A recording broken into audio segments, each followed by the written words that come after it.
I'm excited. I'm proud of, the people that I see today. I hire people that I hope pass me by, Yeah. that I can give the mantle to. Yeah. And I can, give those opportunities to. But I think it's inherent to the restaurant industry. Yeah. I think people just naturally care. Yeah. And I think it is a very relationship-driven industry. Yeah. Welcome to the Prosper Brief. Today, we're honored to have Andrew Robinson, Chief Human Resources Officer, join us as we explore his approach to leading with purpose and driving meaningful impact in the workplace. Welcome to the Prosper Brief. I'm excited to be here. Yes, thank you for joining us. I would love for you to introduce yourself and give a background of your story. I'm Andrew Robinson. I'm the CHRO, the Chief Human Resources Officer at CK Restaurants. They're the franchisor for Carl's Jr. and Hardee's. Okay. I've been in this industry way longer than I want to say, but almost 40 years. Wow. So I started in the 80s Okay. as an hourly team member. Worked my way up to management, went to Hamburger University. I worked at McDonald's first. Love it. Hamburger College, became the youngest multi-unit manager in McCopco. Okay. And then worked various leadership positions. Somewhere in the 90s, someone asked me to get into HR from operations. Okay. I thought it was a kiss of death. Yes. Because I was a #1 performing operator. You're and they like, said, "What? no, why would I this?" do that? And I fell in love with HR, and I knew I could have a global impact on things. Really? Um, So when you say you fell in love with HR, how, why? Yeah, I mean, because it's such a people business, and I was Okay. always fascinated with people and relationships and inspiring people to get the best performance out of them. Okay. And there are so many times we're the last person that someone comes to when they need help. Yeah. I solve so many issues. I help the organization think about, how it's set up, how it's structured, the rewards, how it engages with their team members. It's such a fun job, and I always remember what it was like when I was an hourly team member. Okay. So there's a humbleness to, this job that I have. And every morning I wake up and think I live my best life. Yeah, that's incredible. So we were just talking. Yes.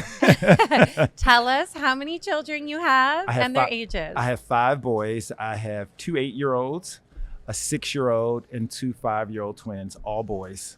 Absolutely incredible. Yeah, through the grace of God. Through the grace of God. Okay, so on that note, how are you balancing an incredible career and now 5 children? Yeah, I mean, I often believe that God gives you things when you're ready. Okay. I think this is the perfect phase of my life to have young children. Yeah. I have patience. I have so much more wisdom than I would have had in my 20s. Yes, maturity. Maturity, stability, and all of those things. And every day is a balance between making what you think the right decisions are. I love my boys. This is, I work every day to build my family, to take care of my family. Yeah. No, it's absolutely incredible. But it's crazy. Yes. So what motivated you to start a family? I always wanted to be a dad. Yeah. You often think about what is your purpose in life. Yeah. I knew my purpose was to be a father. Yes. And to teach 5 kids how to be men.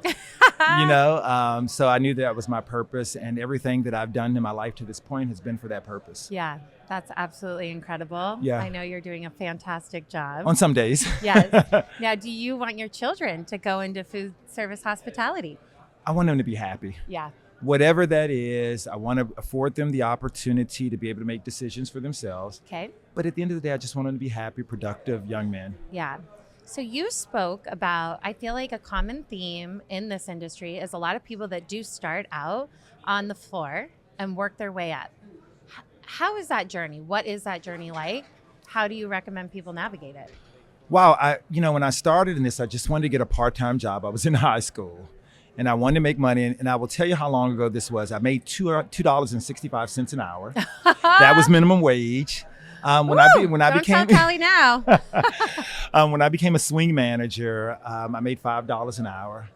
And I got to tell you, back in the 80s, McDonald's did such a good job of the acculturation of people into the brand. I read everything. I took the book home. I just loved everything about my experience. And I didn't think it was a career. So as I continuously got promoted and I went to college, got my degree in accounting, I remember my parents saying, we didn't send you to college to be working at McDonald's. Right. And at that point, I was probably making just as much as my father was making. Okay. As a multi-unit manager. And it's so funny looking back that it wasn't quick service then, it was fast food. Right. It was an industry that wasn't really respected from a professional standpoint. And it's become such a juggernaut now, and I'm so proud of the role that I and many people like me have played. And you're some of these people are running 10 and $15 million businesses. Yeah. They're CEOs of their own business. Yes. And I think what's really nice is there's so many opportunities for people today, whether it's through leadership positions or ownership. I mean, hearing about people like Mookie is just amazing. Yes. Where he's taken hard work and put sweat equity in, and now he has a piece of the American dream. Yes. I think that's fabulous. Yes. And I feel like it's just been a launching pad.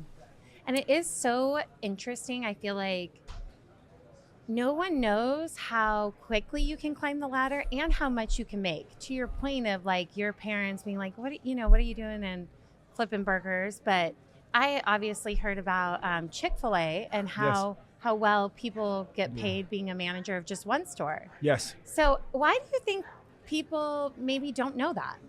I think it's a PR campaign that the restaurant industry definitely needs to do. We've talked about this for years.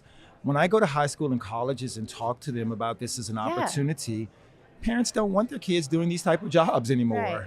And it's unfortunate because I think you learn how to manage a business, you learn how to manage people. You're a head supply chain officer, you're head of HR, you're head of marketing, and you do all these amazing things. And I think people underestimate this experience. Yeah. I remember my niece came to me and she's 17 years old and she was looking for a job. And I said, why don't you go work at QSR? Yeah. And she said, no, I don't want to do that kind of job. I need a more professional job. And I think it's unfortunate. Yeah. I think you have a lot of executives, a lot of CEOs that start out as hourly team members. Right. And there's a humbleness to that experience that helps them know how, in the cold face, to make those connections with guests. Yeah. Because they've worked their way up and they understand everyone's job and what that profit chain looks like. Yes. I think that's so interesting and so valuable because it gives like your ability to relate to everyone within the organization because you've lived it. I'm sure that has helped you in your current position. Yes. What are some challenges you face in your position today and maybe some wins? Yeah, I mean, the challenges are always, we have 5 generations in the workplace. Yes. Everywhere from the silent generation, I have biscuit makers that are in their 90s. Okay. To Z's, X's, Y's, we've got everybody now. And how you take information to them, how they engage in the workplace, how you talk to them in a compelling sort of way is different. Okay. I think there's beauty in that, but there's also a little bit of a challenge in figuring out how to do that. I think what we've done at CKE is really about creating opportunity. Okay. And telling the story of opportunity. Most of my district managers were hourly team members. Okay. So when people come aboard, I talk about careers. Yes. While you may think this is a job, it's not where you start, it's where you end up at. And it's really, and we talked about in the Prosper Forum yesterday, saying yes to all of these opportunities. It's being very mindful at an early age to say, I am managing a career.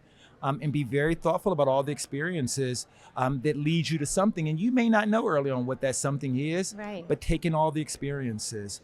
I think from an HR standpoint, whether it is, what's happening in the workplace from a legal and a regulatory standpoint, I think it is, the war for talent that we have out there. Yes.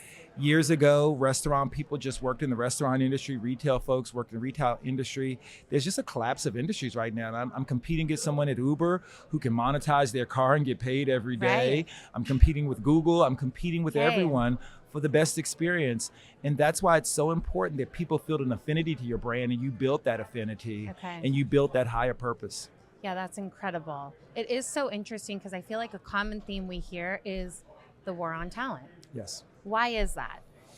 Do you feel people aren't coming in at the bottom, or like starting their young careers here, or people are leaving? What's the biggest challenge? Well, I think that there was a huge reset with the pandemic. Yeah. There's a whole population, the Restaurant Association did a great study on this, that left the industry because of the pandemic and never came back. There is a new level that is coming in that needs more work skills. Okay. That we are, preparing for the workforce. And again, I think people are looking for positions and really look down on, service industry and don't see what the opportunity creates for them. Yeah. And I think, again, we have to do a better job of promoting it out there and having leaders speak their story and speak their truth and talk about where they've come from. Because I think that's what's incredible about being here, your peers, is it does feel like people started entry level and got sucked into the people, the love of the industry, and then have really flourished, right? And I think that whether you and the really great part about it is you don't need a college degree.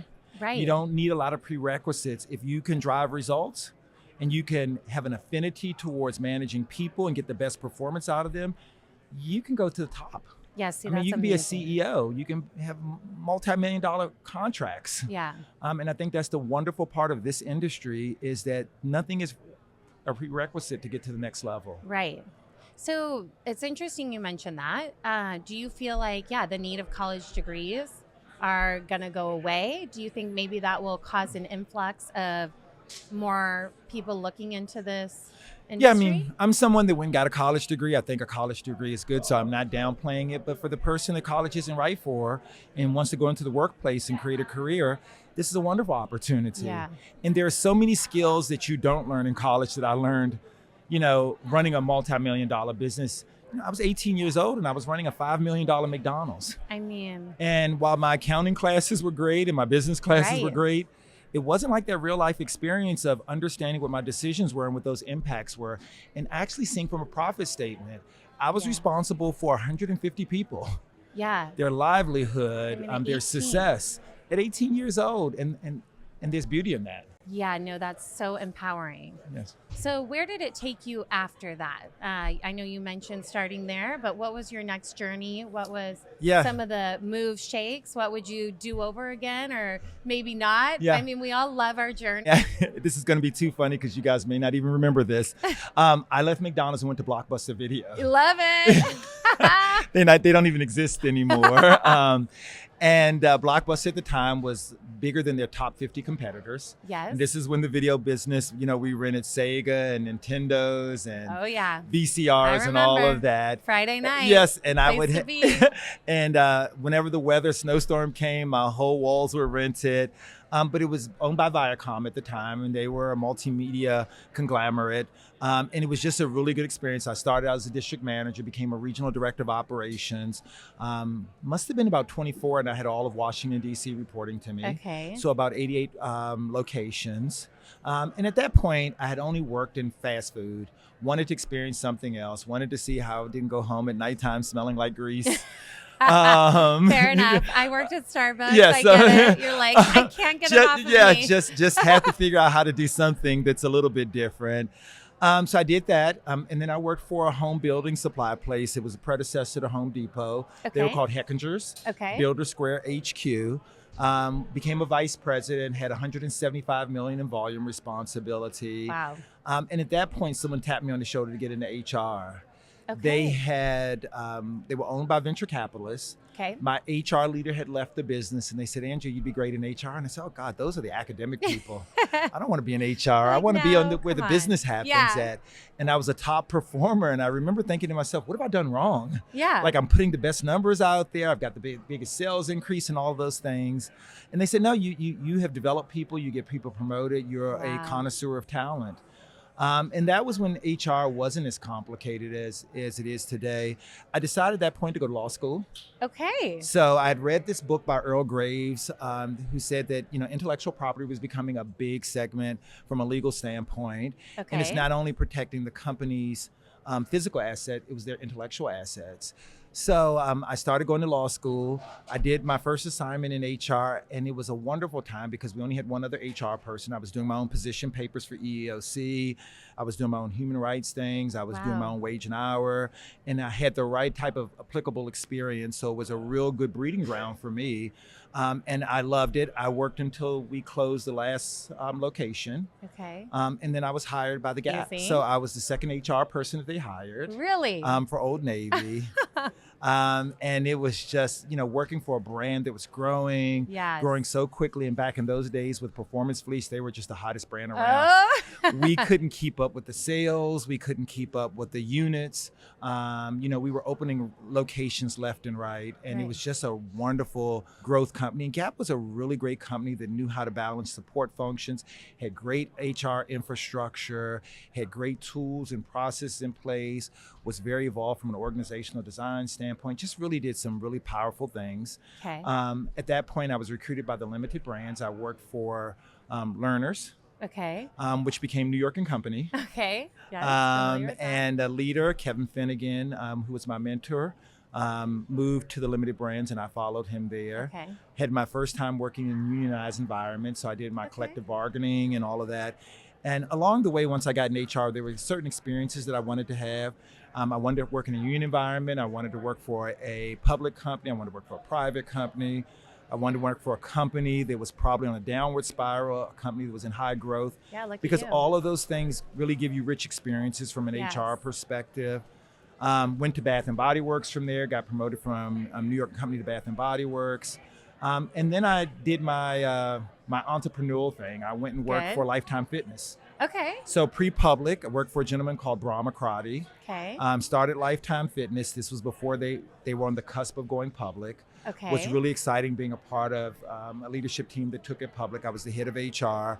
We were in a big acquisition phase and Yeah. merger phase. Really loved that experience. And then got a call from TGI Fridays. Okay. Loved TGI Fridays. Grew up with that brand. Knew it very Yeah. well. It was a brand that probably had gotten a little off of its greatness, but just being a part of repositioning it was really powerful. I started as a VP of HR for the U.S. business. Okay. And when I left there, I was a Chief People and Culture Officer. Amazing. So I stayed until, the Carlson family sold. Okay. And we were bought by 2 PE firms, and I stayed until probably the last 20 restaurants that were company owned. They went highly franchised. Okay. I was part of the due diligence to sell those locations. And then I got recruited by CKE Restaurants. Amazing. At the time, had not heard of CKE Restaurants. Yes. The biggest secret out there. And we're a $5 billion brand. We have 4,000 locations worldwide. We continue to grow. We continue to reposition the Hardee's brand, reposition the Carl's brand. And it's just an amazing experience. And I'm fortunate to work with a dynamic, really A-level executive team. Good. And we're doing great things over there. I love it. That's amazing. So what are you excited for in the future? Yeah, I'm excited for the continued growth at CK. Yeah. Our international business is growing in leaps and bounds. Okay. We just went to a brand president-centric structure. So I'm excited to see how the impact that has on each of our 3 business units. I'm excited about our new CEO and some wonderful things that he is doing from a consumer standpoint, from a technology standpoint, Okay. meeting guests where they're at. Technology is so important. Yeah. Again, post-pandemic, most drive-thrus are doing 80% of the business. People aren't Okay. going into locations anymore. How you meet people digitally where they're at, and what does Yes. that digital footprint look like? I think it's really some exciting work that we're doing right now. That's incredible.